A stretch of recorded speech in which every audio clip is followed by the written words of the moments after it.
los misterios de Dios. Ojalá que todos ustedes puedan llevar el registro de estas conferencias, y estamos profundizando en este libro maravilloso que se llama la Biblia.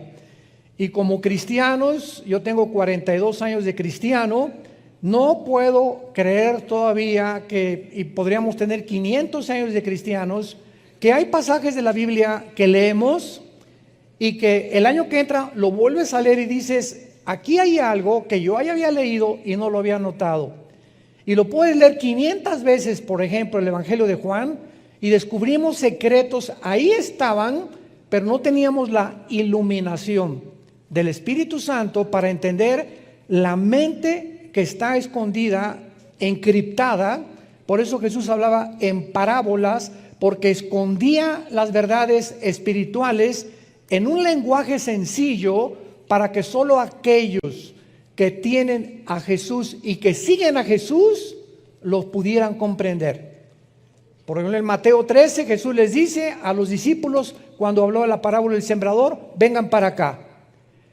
En la semilla, el sembrador, las espinas, las piedras, etcétera, etcétera, la gente no entiende que estoy hablando simbólicamente o metafóricamente, pero a ustedes, les dice Cristo a sus discípulos, les es dado conocer los secretos de los misterios de Dios.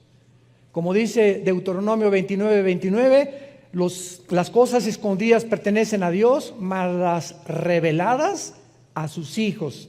Entonces, no nos imaginamos los tesoros que Dios tiene escondidos en este maravilloso libro que estamos a través de esta serie descubriendo y maravillándonos y llenándonos cada día de estas piedras preciosas escondidas que ahí están encriptadas, esperando que haya cristianos diligentes que las puedan desenterrar y que podamos descubrir que es un libro sobrenatural. Voy a continuar en este momento a desarrollar el misterio de la eternidad. El misterio de la eternidad. El tiempo siempre ha sido uno de los misterios por muchas generaciones. Cuando Génesis 1:1 dice en el principio, Dios creó los cielos y la tierra, estaba involucrando el principio de tres cosas, si quieres tomar nota, y gracias a Dios que haya personas astrofísicas que nos acompañan o que puedan escuchar, que la Biblia es un libro, está relacionado con la física, con la química, con la genética, con la antropología, con la sociología, la arqueología, en fin, con todas las disciplinas académicas que puedas mencionar. Entonces, cuando dice la Biblia, en el principio Dios creó los cielos y la tierra, está hablando del principio del tiempo, de la materia y del espacio. Del tiempo, la materia y el espacio. Muy bien. Si Dios está diciendo que en el principio había el tiempo y comenzó el tiempo a existir, ¿qué significa? Que antes de eso no existía el tiempo. ¿Me van siguiendo? Antes de eso no había materia. Antes de eso no había espacio. Dice la Biblia que las cosas que se ven fueron hechas de las que no se veían. Entonces había un mundo antes que nosotros, invisible espiritual, donde estas entidades espirituales, que la Biblia le llama ángeles, comenzaron cuando Dios crea el tiempo y la materia y el espacio, pudieron entrar a nuestras dimensiones, como lo vamos a ir poco a poco desarrollando, y estos ángeles o entidades espirituales, al entrar a nuestra dimensión, dejando su dimensión, comen como nosotros, duermen como nosotros, se parecen a nosotros y muchas veces tienen conocimientos actualmente de sabiduría que nosotros no tenemos. Entonces, esto es muy interesante porque ¿alguna vez has pensado tú qué es el tiempo? ¿Cómo podríamos definir la palabra tiempo? Hay una frase muy conocida de los marineros y dicen, el tiempo y las mareas no se pueden detener.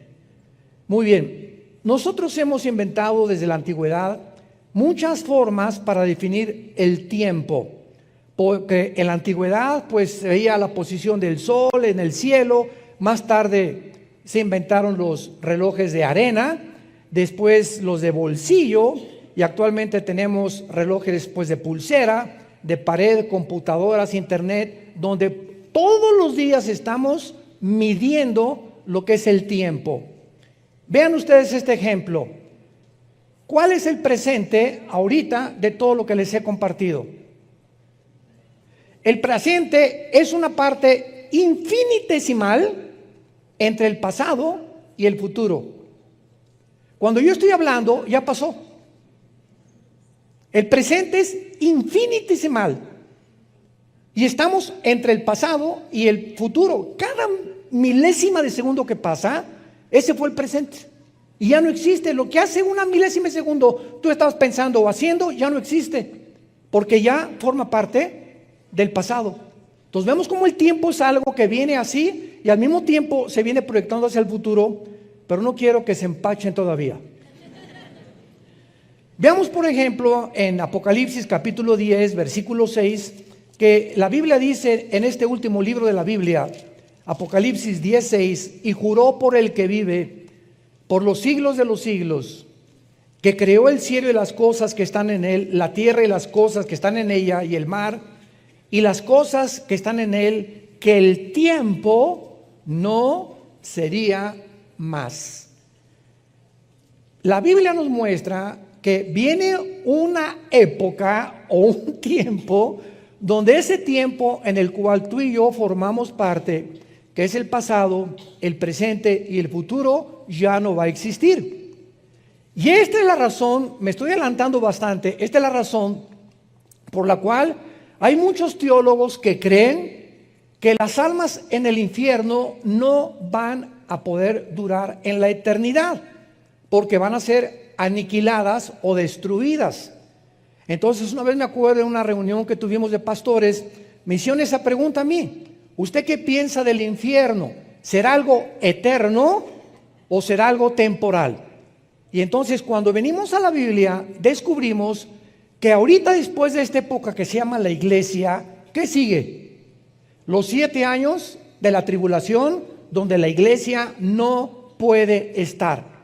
Porque estos 7 años le faltan al calendario de Israel. A ver qué trato de decirles. Daniel profetizó en el capítulo 9 las semanas 70 de Daniel, ¿ok? Que iban a pasar 490 años, 7 por 7, 49, son semanas de años. Que iban a pasar 490 años desde hace 2600 años hasta que Cristo venga, cuando Dios termine con Israel, no la iglesia, Israel. Entonces, desde que Nehemías 2 se dictó la orden para reconstruir las murallas de Jerusalén hasta Cristo, pasaron 483 años. Matemáticamente, la Biblia demuestra a cualquier ateo y a cualquier incrédulo, escéptico o agnóstico, a través de los números, que este cálculo no lo pudo haber hecho el hombre, porque se calcula desde la construcción de las murallas, Nehemías capítulo 2, con Ciro rey de Persia, hasta Cristo entrando a Jerusalén, 483 años. ¿Cuántos faltan? Faltan 7. Entonces se detuvo el calendario con Israel. Se quedaron 7 años volando. Y entró la gracia, entró la iglesia. Aunque todos han sido salvados por gracia, pero se le llama la época de la gracia porque Jesucristo se manifiesta y no se manifestó en el Antiguo Testamento como se manifestó en la época en la que estamos viviendo tú y yo. Entonces, estos 7 años que faltan se tienen que cumplir. Entonces, cuando Dios nos saque en el arrebatamiento de la iglesia, por eso la iglesia no puede estar, porque son los 7 años que le faltan a Israel. Y se llaman los 7 años de la tribulación. Nosotros no podemos estar ya aquí, porque es el tiempo en que Dios termina con Israel. El Antiguo Testamento quedó inconcluso. Y capítulo 9, 10 y 11 de Romanos lo explican claramente. Dios tiene que terminar con Israel. Ahorita están temporalmente sordos, ciegos, para que cuando en la tribulación Dios los lleve, en la tribulación se van a tener que convertir. Muy bien. Realmente vendrá un día cuando ya el tiempo no exista. ¿Cómo podrá ser esto?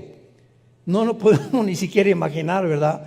Porque no nos podemos imaginar en una dimensión donde no haya el tiempo. Veamos algunas definiciones del tiempo del diccionario Webster.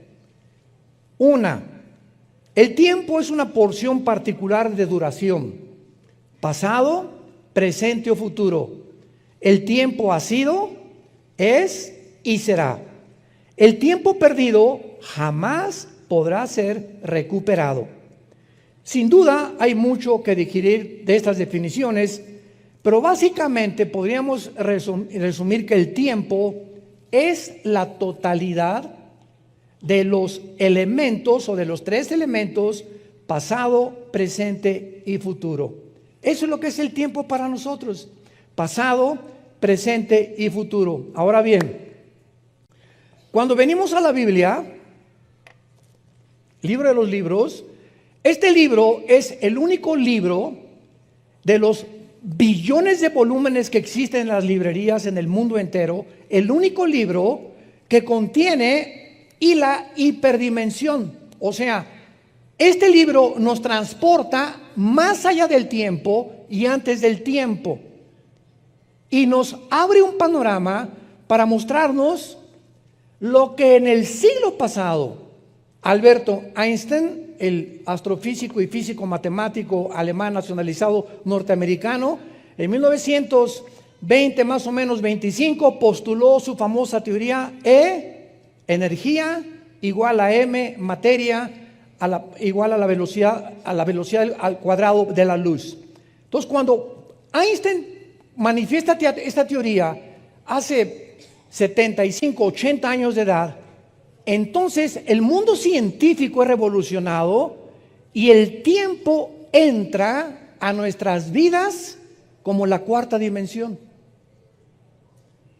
Antes de la fórmula de Einstein, el tiempo era arriba, abajo y a los lados. Tres dimensiones el ser humano vivía. Pero cuando Einstein descubre que el tiempo no existe, el tiempo no existe, lo vamos a comprobar ahorita, entra el tiempo a formar parte de la cuarta dimensión. Y antes que Einstein, la Biblia ya nos teletransportaba y nos mostraba la inexistencia del tiempo, más que de acuerdo a la forma como nosotros desde que nacemos y morimos contamos los años, los minutos, los segundos, etcétera, etcétera. Y les voy a dar este ejemplo. Hace 2000 años se escribió el último libro de la Biblia, el Apocalipsis. ¿Ok? ¿Hace cuánto? Hace 2000 años. Muy bien. Hace 2000 años el apóstol Juan, lo vamos a ver más adelante, fue sacado de su cuerpo. Apocalipsis capítulo 4. Fue sacado de su cuerpo y fue trasladado 2000 años después al futuro. Juan estaba allá hace 2000 años. Y Juan es transportado 2000 años para ver cómo va a terminar la humanidad. Vio al anticristo, vio a la gran ramera, vio las copas, vio los sellos, vio las cosas que cuando él estaba vivo no estaba sucediendo. Entonces Juan vio algo que va a suceder, que no ha sucedido en el presente y que ya sucedió. Les dije que se les iban a fundir los fusibles. Cuando yo descubrí esto y me di cuenta, ¿verdad?, ¿cómo es posible que la Biblia nos muestra que sí se puede viajar en el tiempo? ¿Y cuántas películas hay acerca de esto? Viajeros del espacio, o personas que se transportan o que regresan en el pasado a la época de Hernán Cortés y que aparecen de repente en la época de Hernán Cortés vestidos diferentes y regresan otra vez al siglo XX de donde fueron sacados. Cantidad de películas hay de este aspecto, pero quiero mostrarles a ustedes los ejemplos que la Biblia nos da de estas personas que han sido sacadas de su cuerpo, han sido transportadas al pasado y al futuro.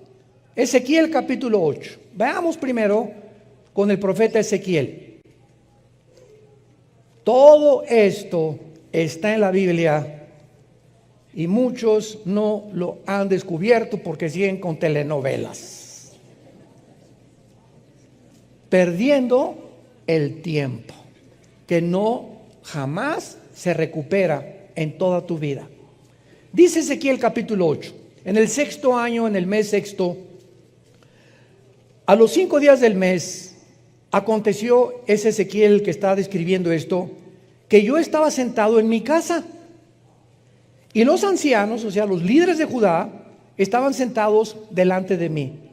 O sea, Ezequiel se encontraba cautivo en Babilonia. Y allí se posó sobre mí la mano de Jehová el Señor. Y miré, he aquí una figura que parecía de hombre. Desde los lomos para abajo, fuego. Desde sus lomos para arriba, parecía resplandor. El aspecto de bronce refulgente. Él está describiendo a un ángel, que así es como se describen en Daniel también. Entonces ahí está sentado Ezequiel, se le aparece un ángel. Y aquella figura extendió la mano y me tomó por las orejas, o sea, traía trenzas en su cabello Ezequiel. Y el espíritu me alzó, o sea, lo sacó de su cuerpo entre el cielo y la tierra. Entre el cielo y la tierra.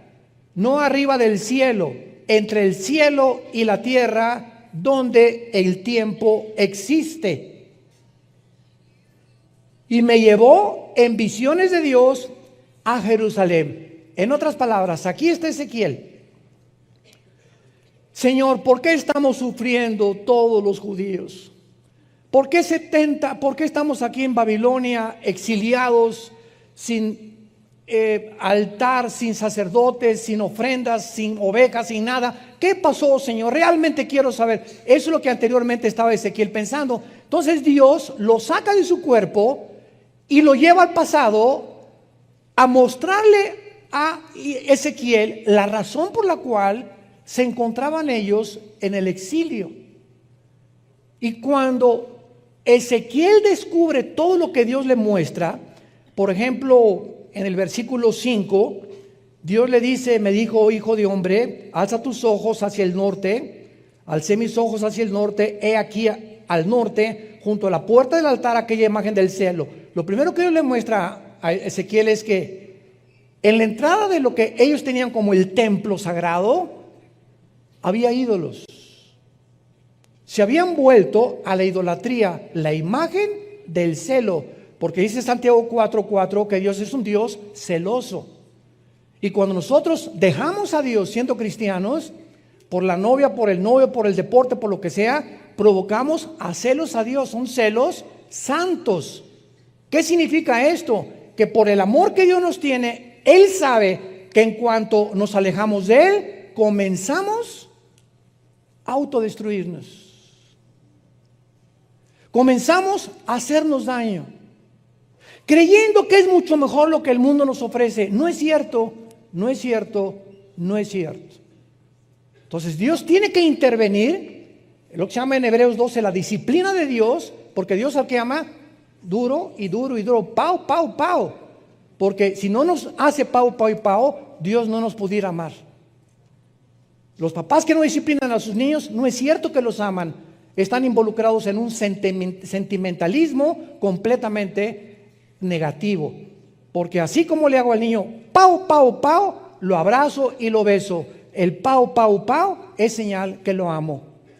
El niño no lo entiende, pero cuando crece se da cuenta, gracias porque a tiempo mis padres me corrigieron.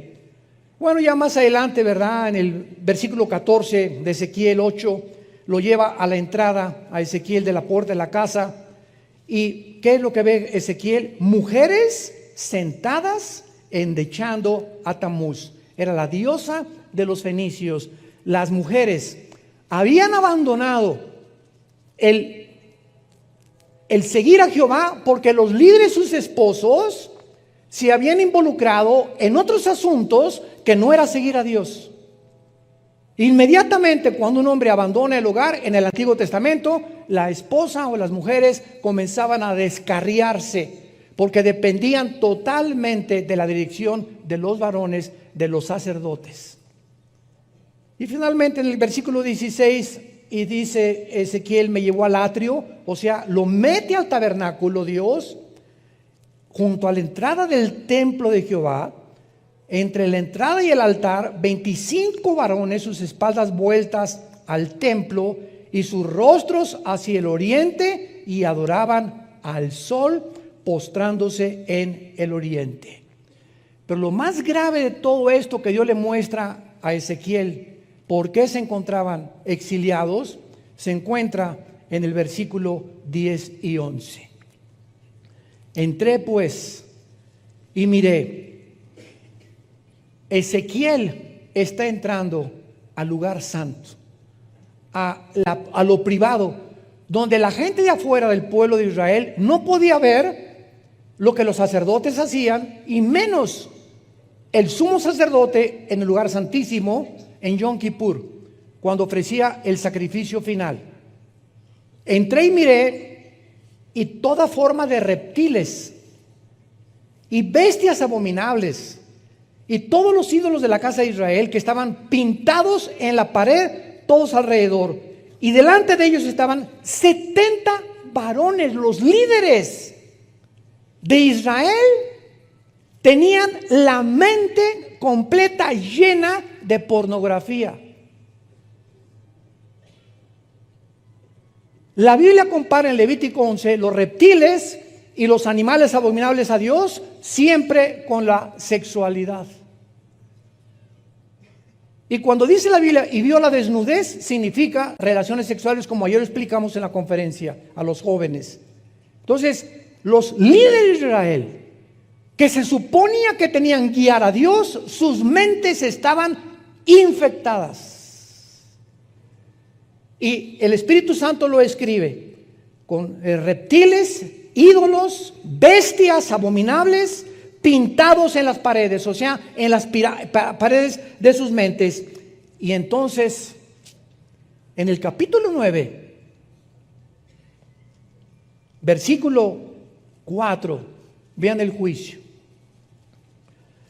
Le dijo Jehová, pasa por el medio al ángel, por el medio de Jerusalén, ponles una señal en la frente a los hombres que gimen y que claman a causa de estas abominaciones que hacen en medio.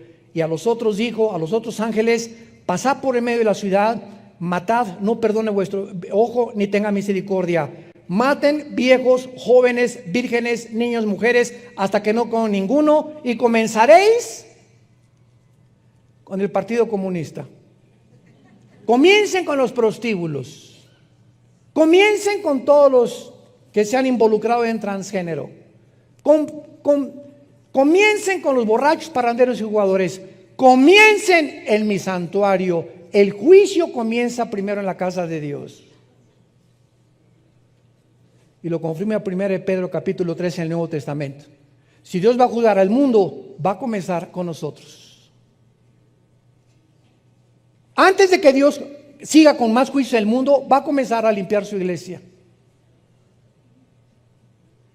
Y ahorita es un tiempo de purificación de los cristianos, porque ahorita los que no son, no van a aguantar lo que se viene el mes que entra, o dentro de 6 meses, o dentro de un año.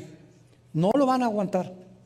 ¿Por qué? Porque en el tiempo en que debemos fortalecer nuestras vidas y fortalecer nuestra vida interior, es para prepararnos para los próximos meses.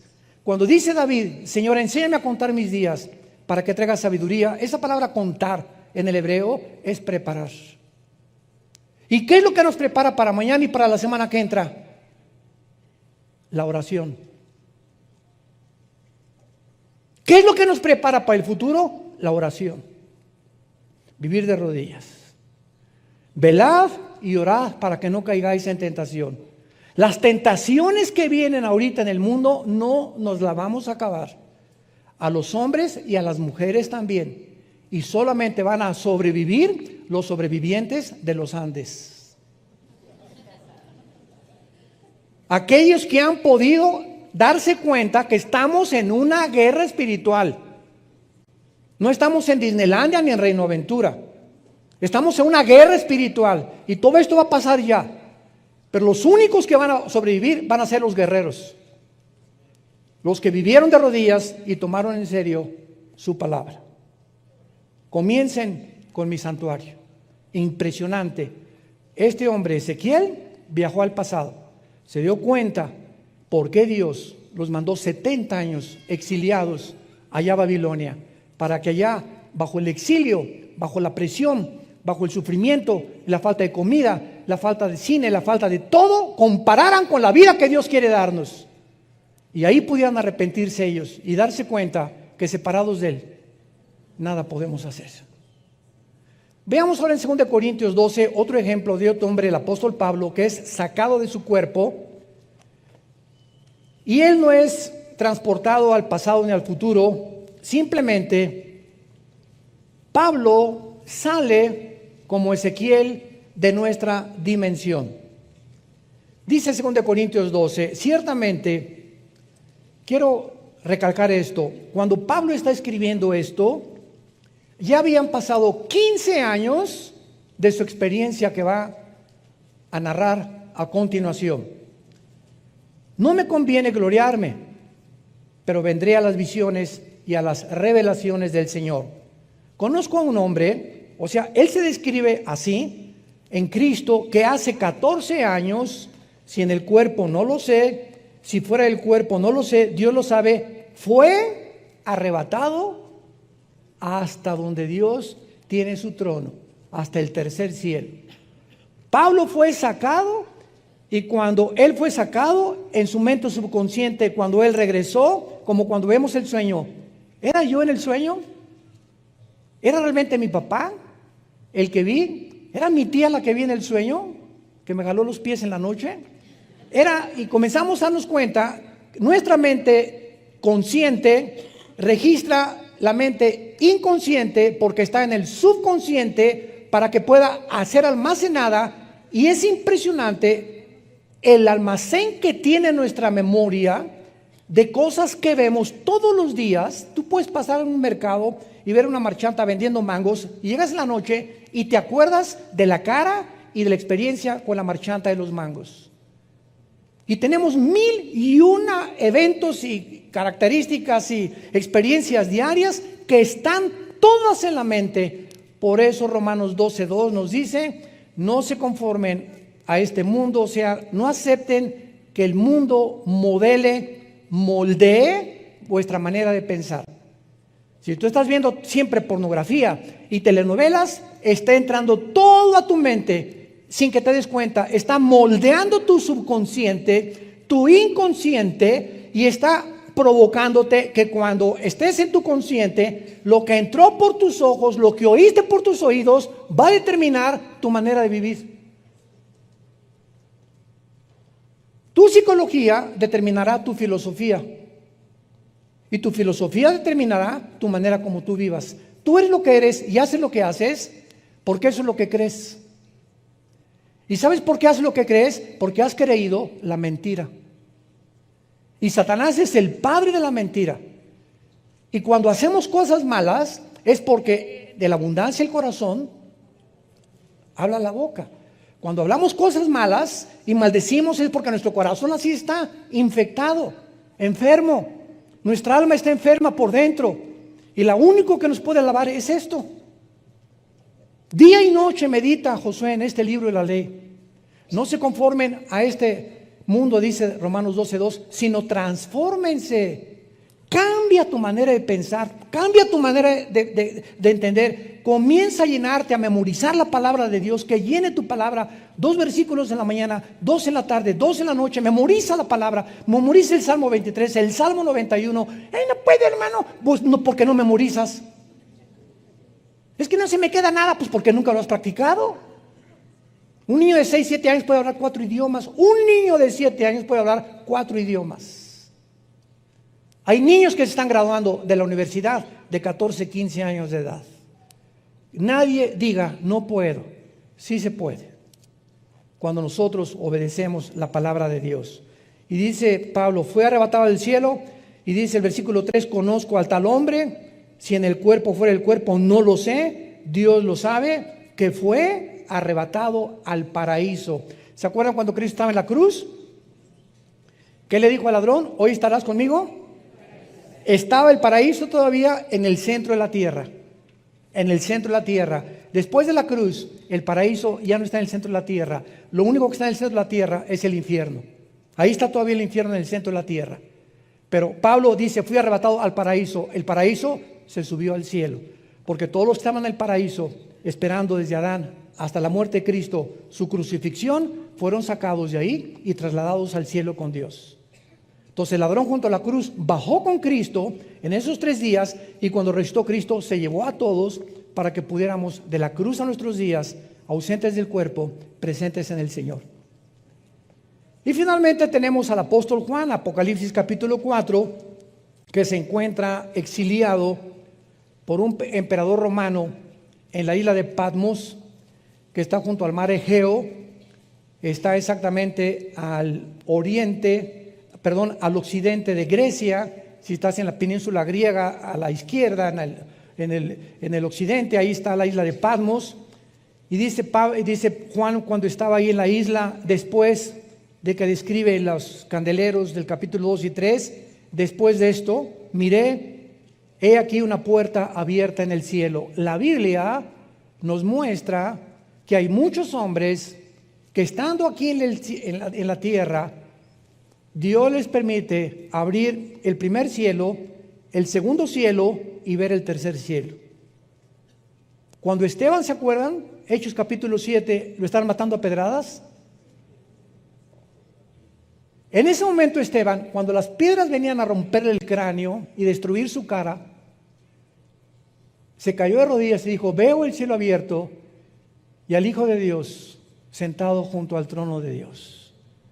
Antes de morir, Dios le concede a Esteban la gracia de morir, porque como los mártires, los que mueren como mártires, Dios les concede en los últimos momentos aguantar el sufrimiento, ya que tomaron el primer paso de voy a morir por Cristo, les concede a los mártires Dios aguantar.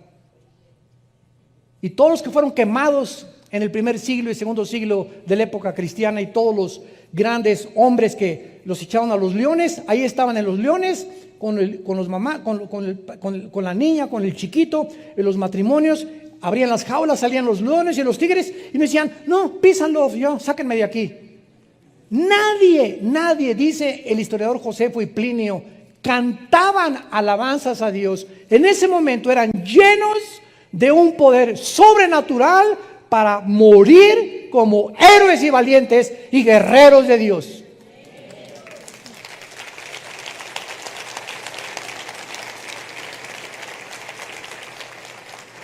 Pero si tú no vives para Dios en esta vida, tampoco estarás listo para morir por Él.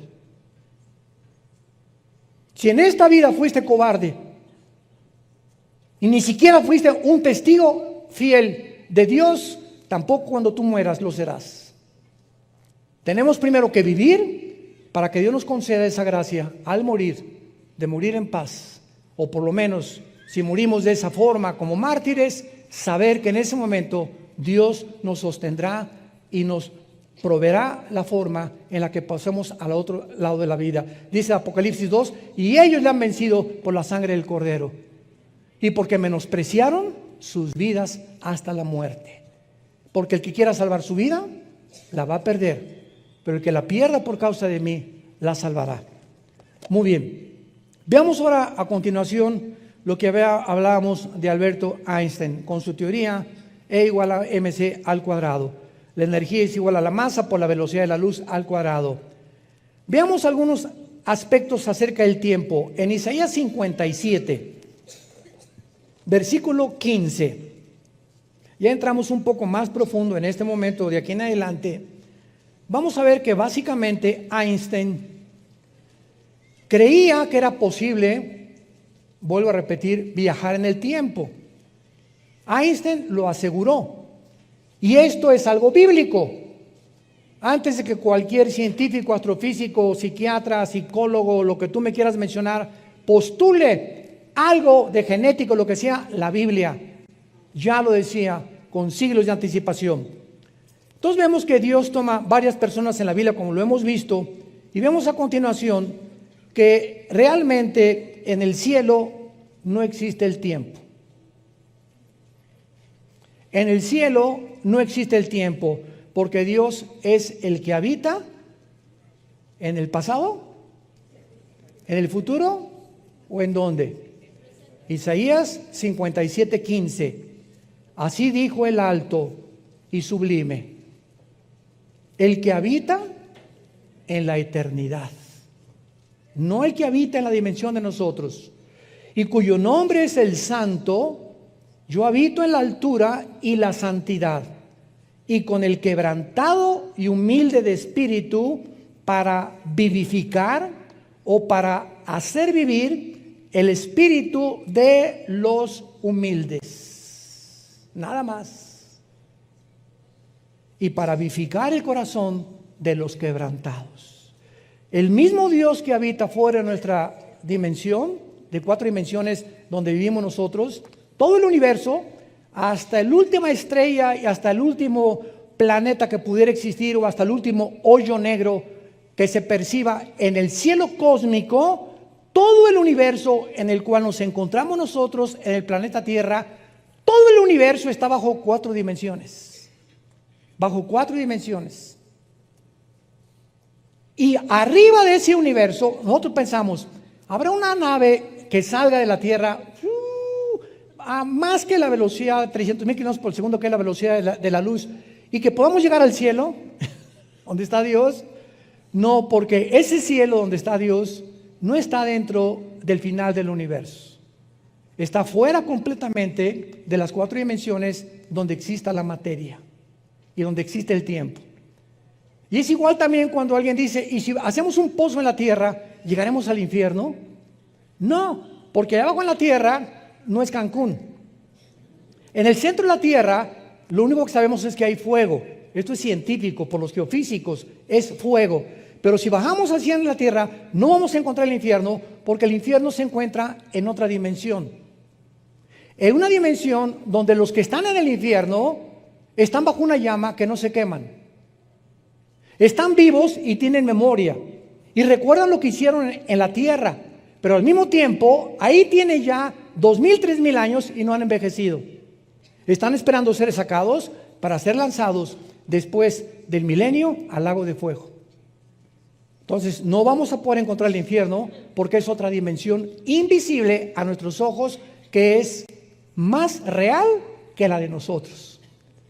Porque ellos, o los ángeles que pertenecen a esa dimensión, como los que están en el infierno y en el cielo, tienen acceso a nuestra dimensión. Nosotros estamos limitados de salir de nuestras 4 dimensiones, más que en los casos excepcionales que acabamos de mencionar. Cuando Dios sacó a Elías, también le abrió los ojos y vio los ejércitos de Dios. Ezequiel fue transportado al pasado.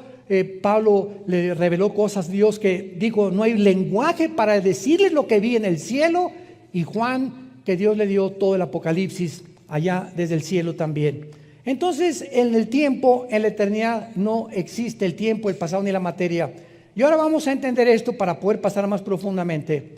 Antes de que no existiera nada, existía Dios. ¿Dónde habita Dios?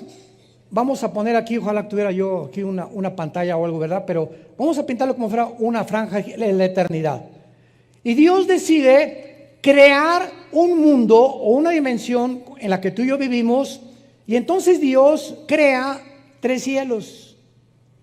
En el principio Dios creó, ¿singular o plural? Son 3 cielos. Lo explica también 2 Corintios 2 el apóstol Pablo, que es de la atmósfera hacia abajo es el primer cielo, donde es el campo de batalla de Satanás. Efesios 2 del 1 al 3. Después sigue el cielo cósmico y después sigue el tercer cielo, donde Dios de la eternidad decide bajar y hacerse un cielo para que desde ese tercer cielo poner su trono, un trono que antes no tenía, aunque Él es el soberano del universo, y desde el tercer cielo tener control sobre el mundo que creó, bajar y subir, como lo vemos en la Biblia, que Dios bajó, platicó con Abraham, y muchas veces se aparece en la forma de Jesucristo, pero antes de que fuera encarnado, etcétera, etcétera. Pero el tercer cielo también va a desaparecer, y ese tercer cielo, donde ahorita Dios escogió tener su trono, ¿dónde creen que lo va a cambiar? a la ciudad de Jerusalén. Jerusalén será el lugar, y en toda la Biblia lo encontramos, donde Dios decide bajar del tercer cielo y ahí establecer su trono. Y desde Jerusalén va a controlar el nuevo universo que Él va a crear, con los nuevos cielos y la nueva tierra.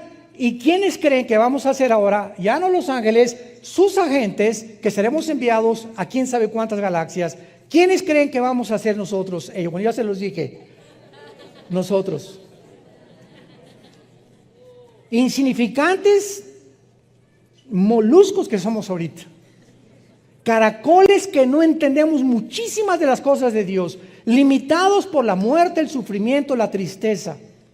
Y los ángeles que tienen más sabiduría y poder pasarán debajo de nosotros.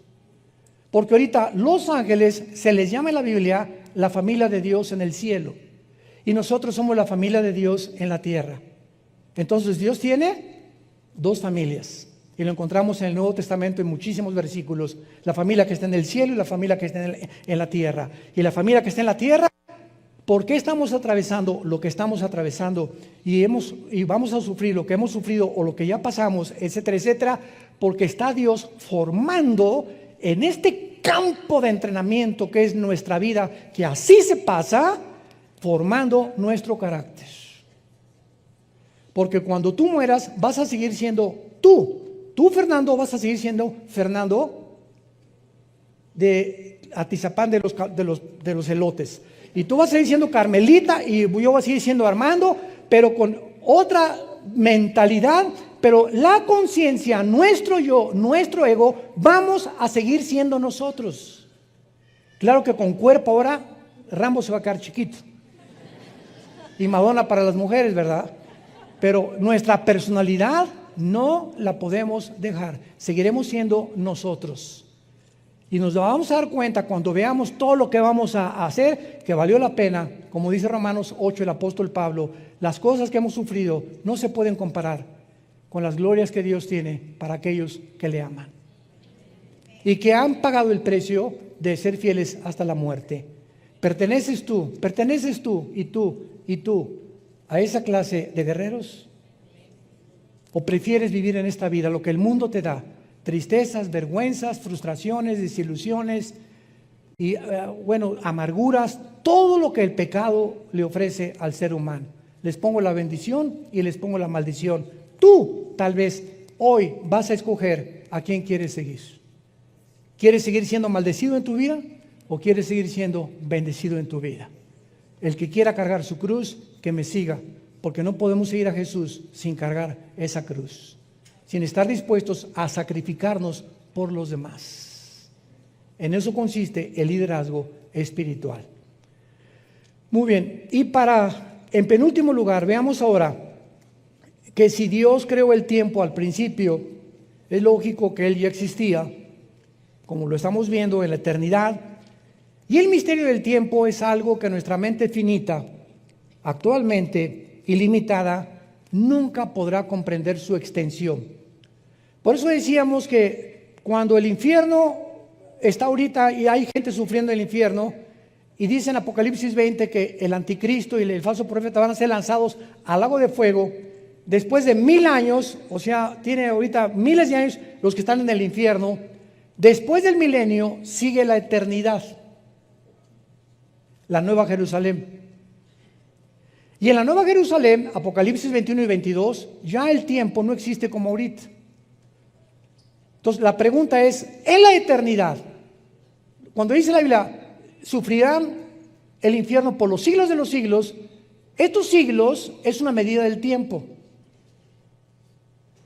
Entonces muchos teólogos dicen, no, es que las almas van a estar por toda la eternidad en el infierno, porque dice por los siglos de los siglos. Y cuando nos metemos a estudiar el tiempo, teológicamente nos damos cuenta que solo Dios sabe en la eternidad si van a ser aniquilados. El Salmo 37 dice que van a ser destruidos. Más de 7 veces las almas de los impíos serán consumidas, serán destruidas. Y si esto es verdad, será después de la Nueva Jerusalén. Pero mientras tanto, el infierno está calientito y también el lago de fuego para todas aquellas personas que se negaron a seguir a Jesucristo. Ahora muy bien, en Juan capítulo 1, hay una revelación tremenda acerca del tiempo, y no solamente del tiempo, sino también de la misma, asombrémonos, filosofía. Recuerdo hace algunos años que me invitaron a la Facultad de Filosofía y Letras en la UNAM, y me acuerdo que el que estaba al frente de esta facultad me dijo: señor Dusin, por favor, no meta usted a Dios. Y no queremos religión, porque así comenzamos a entrar en las universidades con la evolución o la creación o la filosofía del ateísmo, y con esos títulos ya estaba más o menos camuflajeado, ¿verdad? Para que nos pudieran abrir las puertas en muchas escuelas y universidades. Y en aquel tiempo hablé sobre la filosofía y la Biblia, y dije: la Biblia no es un libro religioso, pero lo que vengo es esto. A estos estudiantes de filosofía les hice esta pregunta: ¿ustedes creen que Sófocles, Aristóteles, Platón, Sócrates, todos estos filósofos de la época de oro, 250 años antes de Cristo más o menos, los filósofos del siglo XX, Freud, Ingersoll, Jean-Paul Sartre, Richard Hawkins, que todavía sigue vivo, Carlos Sagan, que se murió, el astrofísico, que todos eran ateos en el siglo XX? ¿Ustedes creen que todos estos ateos del siglo XX, filósofos, superaron la filosofía de los griegos? Y todos los estudiantes comenzaron a verse unos a los otros, no se atrevían a contestar. Y les dije: ¿saben por qué no se atreven a contestar? Porque es impresionante que esta filosofía de los griegos, que llegaron a una lógica elemental, a conocer a Dios, los filósofos del siglo XX, ensoberbecidos por la tecnología y el descubrimiento y el ADN y las computadoras, llegaron a negar a Dios. Nunca en la historia ha habido tantos ateos más que en el siglo XX. Nunca en la historia. Los más grandes científicos, astrofísicos, matemáticos, como Blaise Pascal, cristiano; Isaac Newton, cristiano, nacidos de nuevo; Einstein no fue ateo; Louis Pasteur, Maxwell, el de las ondas, todos ellos eran personas que profesaban tener una relación con el Jesucristo a través de la Biblia. Entonces, estos estudiantes se quedaron así absortos, porque se dieron cuenta, ¿verdad?, de que cuando los filósofos griegos, que superaron en su lógica a los ateos que niegan a Dios, los filósofos griegos convierten a los ateos en payasos, en títeres, en personas que ya no usan la razón. Son ateos porque mi maestro era ateo, y porque tengo la fe del Che Guevara, y porque si no eres ateo no eres intelectual ni eres inteligente. Fíjense nada más los motivos por los cuales el ateísmo brilló en el siglo XX. ¿Y qué fue lo que dijo Sócrates? Pienso, luego existo. Existo, luego vivo. Si estoy vivo, tiene que haber una causa para mi existencia. Y si esta causa no está en mí, trasciende mi humanidad y mi inteligencia. Y ellos no sabían exactamente qué Dios, pero concluyeron que había un ser superior, que era imposible que pudiéramos ser títeres del destino y nos hubiéramos creado a nosotros mismos con una ADN que fue descubierto en 1954, donde vemos nosotros la complejidad de las proteínas, del nitrógeno y el helio, que son el 95% de todo el universo está cubierto de nitrógeno y de helio, y de toda la materia, la composición que existe. ¿Cómo pudo esta materia y este ADN, como robotitos, darles instrucciones a cada célula para que produzcan y superen a cualquier fábrica que el ser humano haya podido fabricar? Profesando ser sabios, dice Romanos 1, 20 y 22, se hicieron necios. Y ahora nosotros levantamos este libro contra todo argumento y toda altivez que se levanta contra el conocimiento de Dios, llevando todo el conocimiento y todos los pensamientos de estos supuestos pensadores que los ateos, los filósofos del siglo de oro de Grecia les llamaron payasos. o les llamarían payasos a la luz de la lógica y el razonamiento actual. Y esto es lo que quiero ver en Juan 1 para terminar, versículo 1. En el principio era el verbo era Dios y el verbo era Dios y el verbo era Dios. ¿Saben ustedes lo que significa la palabra verbo en el griego? Logos. De ahí viene la palabra lógica. Vamos a rascarle. En el principio era la lógica. Sabemos que era Jesús. Cuando Jesús aparece en el mundo, Él es la lógica de Dios. ¿Qué quiero decir con esto? Que cuando nosotros venimos a la Biblia, esto es muy importante para terminar. Cuando venimos a la Biblia, Dios nos da mandamientos lógicos. Y nos dice, no cometerás inmoralidad.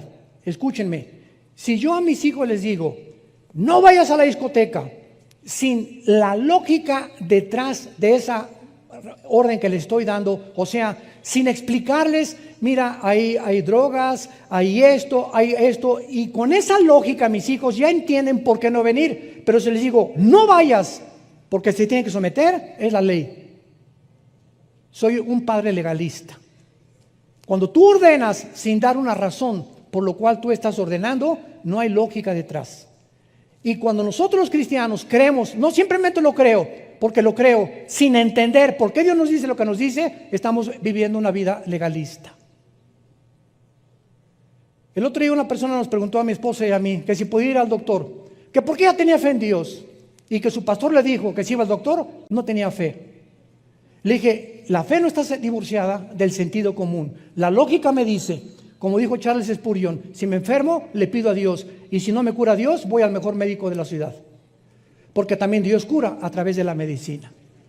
¿Ven? Eso es lógica. Hay personas en Estados Unidos, pastores, que como dice, agarrarán serpientes y escorpiones. Ahí en el púlpito los ha mordido las cobras y las cascabeles, los brutos estos. La Biblia dice esto sin entender que era una lógica detrás, un simbolismo de Satanás y los demonios, que son simbolizados o con metáforas a través de serpientes y de escorpiones. Y ahí están los pastores agarrando serpientes enfrente para decirles, yo creo en Dios. Eso no es lógico, eso es irrazonable. Entonces, los cristianos tenemos que, cuando educamos a nuestros hijos y cuando yo les digo, Dios dice esto, tenemos que aprender a explicar la sabiduría que se encuentra detrás de Dios, de lo que Él nos ordena, para que no seamos padres legalistas ni pastores legalistas también. Te damos gracias, Señor, en esta tarde por tu palabra.